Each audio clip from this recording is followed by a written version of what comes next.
The Great Empire of the Dawn, an empire which once harnessed dragons before the Valyrians, leaving numerous structures across the world of A Song of Ice and Fire, and their capital being Asshai, all brought down by the Bloodstone Emperor. Or so the theory goes.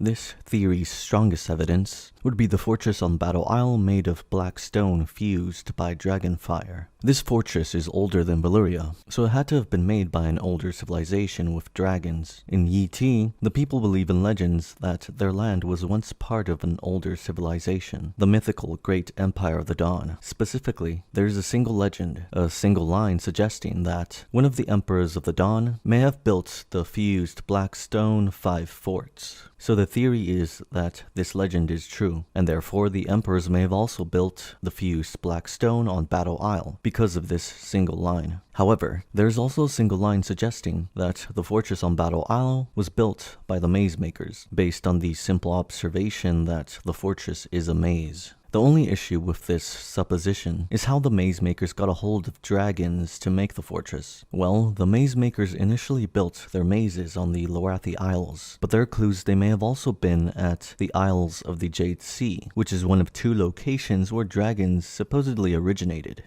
So, could it be that the people who historically built mazes on isles also built the maze on Battle Isle? Let's start with the clues. For starters, the maze makers built mazes leading underground, some descending 500 feet. One of these mazes, badly overgrown and sunk deep into the earth, has actually been found on mainland Essos, so we can confirm they were capable of leaving their isles, and thus capable of being at the Jade Sea. And sure enough, one of the isles of the Jade Sea is Leng, home to abandoned cities, remnant of some vanished people, much like the vanished maze makers. The people who left behind this remnant were likely the old ones of that same isle, who lived deep below the overgrown subterranean cities, much like the overgrown mazes sunk deep into the earth of the maze makers.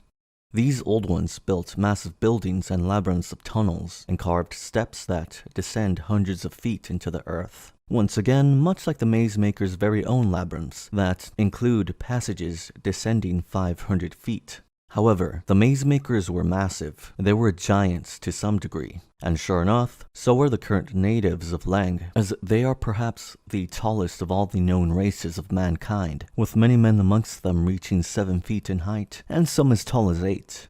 So with Loraf and Leng, we have the common theme of isles, giants, and mazes. Surely, this is a pattern, which can only be followed by another isle and another maze. The maze on Battle Isle, built of fused black stone. Since dragons also originated in the Isles of the Jade Sea, this is where the maze makers, as the old ones, could have gotten dragons, specifically from the twin fire islands later mentioned in the World Book. In fact, if we simply highlight a few key words from both Battle Isle and Leng Isle, the parallels become quite apparent. We have massive walls and labyrinthine interiors on Battle Isle, but also massive buildings and endless labyrinths on Leng Isle. We have halls that strike many as being tunnels in the fortress on Battle Isle, but also labyrinths of tunnels on Leng Isle. It then seems likely that the halls of the fortress strike many as being tunnels because they were meant to evoke the tunnels of Leng. Furthermore, the constructions on both isles being massive would be easily explained by its creators being massive, the maze makers. So that's the evidence that the maze makers built the maze on Battle Isle. And this is the evidence that the Great Empire of the Dawn built the maze. It should also be noted that in the world of Ice and Fire, where the maze makers and fortress are introduced, mazes and labyrinths, labyrinthine as well, are mentioned a total of 20 times, and never in the same sentence, passage, or section as the Great Empire of the Dawn. It seems that they had nothing to do with mazes. Furthermore, the architecture of the maze on Battle Isle is described as plain and unadorned, yet the Great Empire is made to be some grand and opulent empire, where the first ruler rode about in a palanquin carved from a single pearl and carried by 100 queens. It seems uncharacteristic that they would build something so plain and unadorned as the fortress on Battle Isle. But surely the Great Empire was responsible for other things in Westeros, like Dragonsteel or Dawn. These are advanced weapons that shouldn't have existed so long ago. Well, George R.R. Martin himself actually made a clarification on the timeline. Regarding the Age of Heroes and Long Night in the books, he said it all actually happened 5,000 years ago instead of 10, and that there are a few times where some maesters say this. So George is really just confirming what he has been trying to tell us throughout the books, and not changing his mind or retconning anything. He also made sure to mention that Valyria was around during the Long Night, only that they were barely rising. Valyria rising during the Long Night would explain the anachronism of Dragonsteel and possibly Dawn as well. However, even without this revelation, George might have already accidentally admitted that Dragonsteel is Valyrian steel. Long ago, someone once asked him if Valyrian steel could stand against the others. His response was, "The Night's Watch would like to know as well."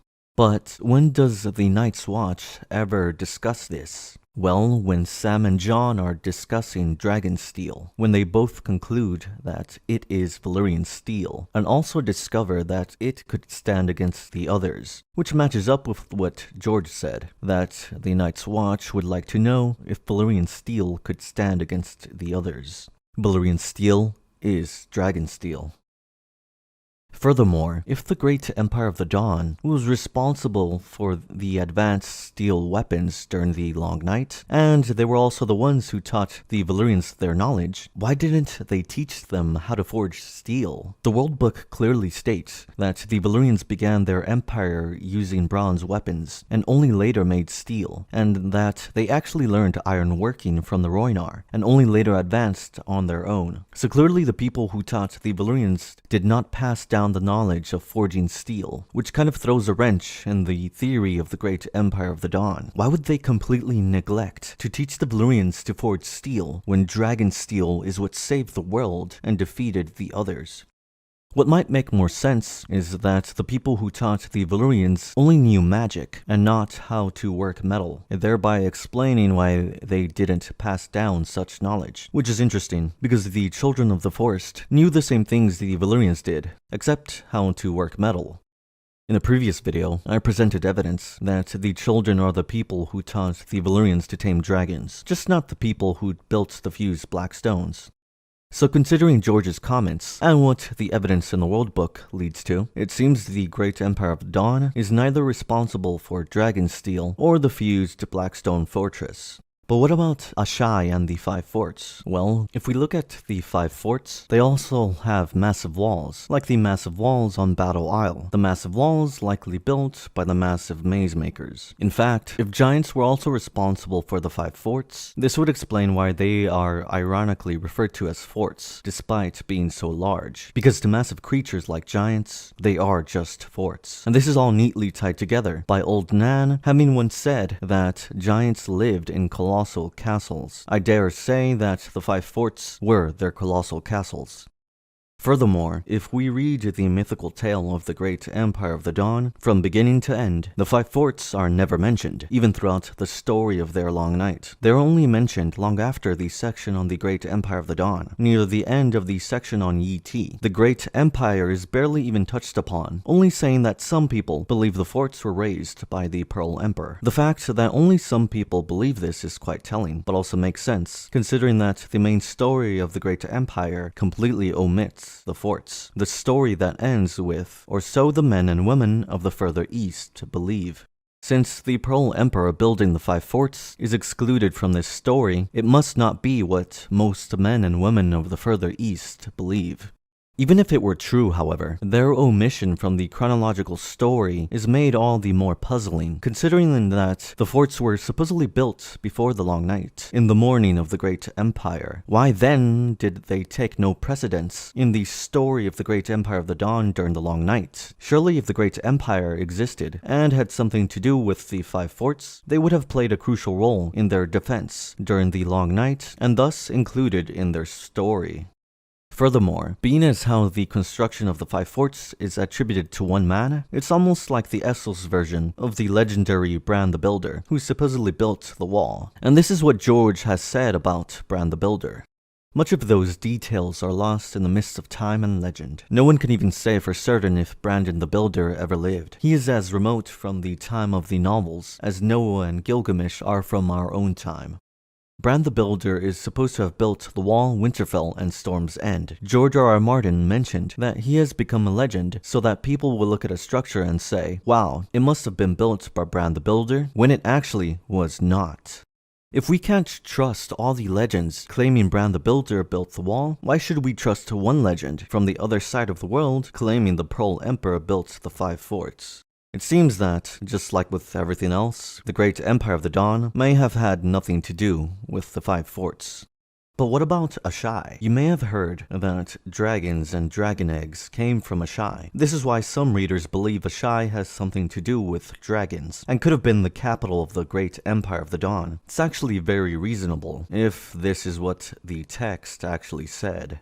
In the first book, Bran looks across the world at Asshai by the Shadow, where dragons stirred beneath the sunrise. Many have taken this to mean that dragons stirred in Asshai, because Asshai by the Shadow is a hyphenated title, sometimes used to refer to Asshai itself. In this case, however, there are no hyphens to make the title, so what is actually meant here is that dragons stirred in the shadow, not Asshai. A fact actually reinforced twice in the same book, where Daenerys says dragons came from the Shadowlands beyond Asshai, and is also gifted dragon eggs from the Shadowlands beyond Asshai. Then, in the World Book, it says the people who taught the Valyrians tamed dragons in the shadow, not Asshai. In fact, the people of Asshai were simply the historians in this exchange. They have nothing to do with the dragons in the shadow. So dragons and dragon eggs did not come from Asshai.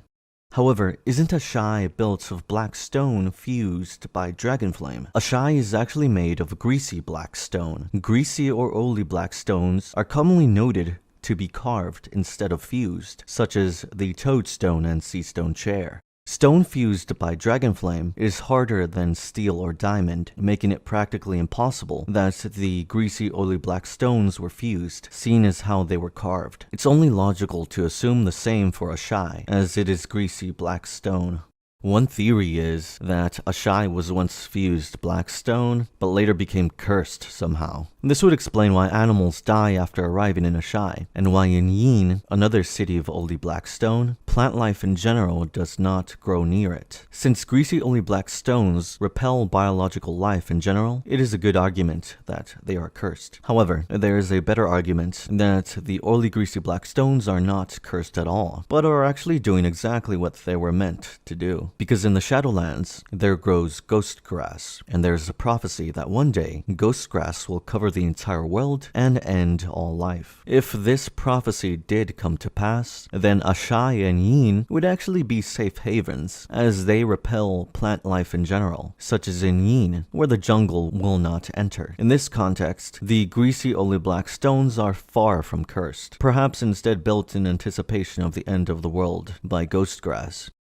Furthermore, if we read more about the oily greasy black stones, they are less associated with fire and dragons, and more associated with water and fishy motifs. The seastone chair, for example, is carved into the shape of a kraken, and associated with the drowned god. The toadstone of Toad Isle is carved into the shape of a toad, and the people of the isle have a fish-like aspect to their faces, with webbed hands and feet, and they are believed to be descended from those who carved the toadstone. More importantly, one of the locations with fishy people and fishy gods has oddly misshapen fish, like those in Asshai, which are twisted and deformed. Both are also distasteful, as they have a bitter, unpleasant taste, and only Shadowbinders will eat of their flesh. Clearly there is a connection, and many theories propose that connection is the Deep Ones, later mentioned in the World Book, that they are the ones who carved these greasy oily black stones like Asshai, and from what we know of the greasy oily black stones, the evidence is on their side. The only argument ever put forth against these theories is that the Deep Ones are simply attributed to Lovecraft and nothing more, so they can't have been responsible for the oily greasy black stones. This argument is difficult to uphold, seeing as how people with fish-like characteristics are not only mentioned all over the World Book, but the main novels as well, such as the Squishers, whose description matches the Deep Ones. Furthermore, this argument can also be reversed. It can be argued that the Great Empire of the Dawn is simply a tribute to Chinese mythology and nothing more, a tribute to the 3 sovereigns and 5 emperors, mythological demigods who supposedly ruled for thousands of years like the emperors of the Dawn. With this and many other parallels, it'd be hard to argue that the Great Empire of the Dawn is not just a tribute to these sovereigns and emperors, especially considering that the emperors of the Dawn are only mentioned in the World Book.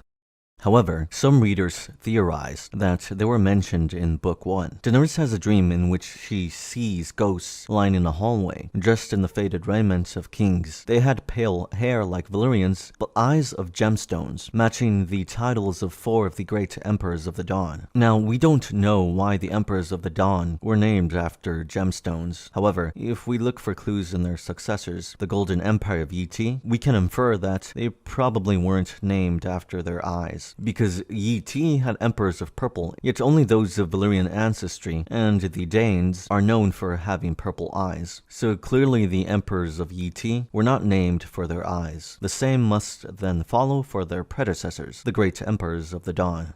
But why then would George name these emperors after gemstones, and also make these mysterious ghosts have eyes of gemstones? Could it simply be because he thought it would look and sound cool? Well, yes. For example, with Wildfire, George made it the color green simply because it would look cool. And it's jade green, it burns with green flames. Why? Because I thought that would be cool. He even has a famous quote on what colors mean to him in fantasy. The best fantasy is written in the language of dreams. Fantasy is silver and scarlet, indigo and azure, obsidian veined with gold and lapis lazuli. Reality is plywood and plastic, done up in mud brown and olive drab. We read fantasy to find the colors again. To George, the colors of gemstones like lapis lazuli are just an expression of fantasy, which would explain why he gave gemstone eyes to Dany's ghosts in her dream, because the language of dreams consists of colors. This would also explain why he named the Emperors of the Dawn after gemstones, because quite simply, Amethyst Empress sounds cooler and more fantastical than Purple Empress. So in all likelihood, these ghosts Dany saw were simply her Valyrian ancestors depicted in the language of dreams. Furthermore, if George had the Emperors of the Dawn in mind when writing Book 1, he missed a perfect opportunity to draw a connection when he introduced GEotD. Daenerys literally sees a person from GEotD in Book 1. Surely Dany's appearance would have reminded that person of the legend of the Amethyst Empress, if the Empress was indeed named after her eyes. Such a thing never happened, however, so this all seems unlikely. But if the Emperors of the Dawn weren't in Book 1, and weren't responsible for anything really, could they have at least still been the ones who taught the Valyrians to tame dragons? Well, according to Asshai histories, the people who taught the Valyrians to tame dragons had no name. Yet, there has been no theory as to why the Great Empire of the Dawn would be referred to as a people with no name. However, if the Children of the Forest were these people who taught the Valyrians, we would have a theory, because the children don't give their names to humans, since humans cannot pronounce them. This is why Bran and Meera had to make up names for the children. This would then explain why they could have been perceived as a people with no name. Furthermore, if Asshai was the capital of the Great Empire, this gets even messier, because not only would we have to believe that Asshai forgot they were the capital of the Great Empire, we would also have to believe that they forgot their own name somehow, and then for some reason went into the shadow. This all gets even messier when you take into account the actual timeline, where the Long Night happened only 5,000 years ago when Valyria was rising. See, the theory is that the Great Empire of the Dawn taught the Valyrians to tame dragons after the fall of their empire, after the Long Night. However, the people who taught the Valyrians to tame dragons did so in an impossibly ancient time, logically before the Long Night. So this whole timeline of the theory just does not line up, because in all likelihood, the Great Empire of the Dawn are not the ones who taught the Valyrians to tame dragons. In fact, the Great Empire of the Dawn likely never existed beyond the myths of the GEotD. Many civilizations claim theirs are the oldest, and the priests of GEotD dismiss rival claims as the boasts of savages and children. With this much pride at stake, the people of GEotD have a clear motive for fabricating their older mythical empire. As said before, since GEotD is an analog to China, then the Great Empire of the Dawn may just be an analog and tribute to Chinese myths of the 3 sovereigns and 5 emperors, which is not to say that nothing can be derived from the legend of the Great Empire of the Dawn. The Bloodstone Emperor, for example, may give us clues as to what Euron Greyjoy may be up to, which is what many theorize is the case. Now, if the Great Empire of the Dawn never existed in the first place, some might argue that this detracts from the prehistoric world building George is doing with the World Book, that without the Great Empire of the Dawn, the prehistoric world is empty.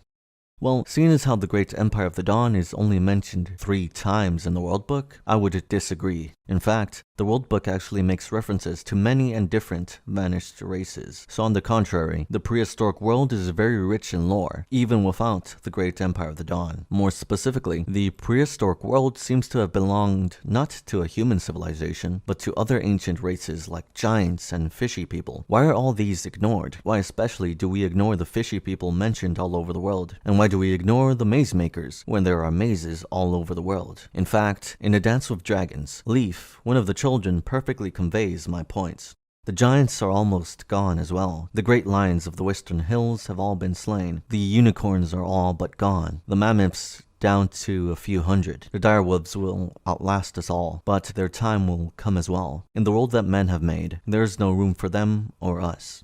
According to Leaf, before men, the prehistoric world belonged to all the non-human creatures and races, to the giants and even her own people. The prehistoric world did not belong to man because the age of man is now. So to believe George would simply make the ancient past another era dominated by men like the Great Empire of the Dawn is contradictory to what we're told about the past. It's contradictory to what George is trying to tell us. In my previous 2 videos, I put forth theories taking into consideration everything we're told about the ancient past. Theories about the origins of the drowned god and deep ones, but also the maze makers and children of the forest. If you like theories about them, I recommend these videos.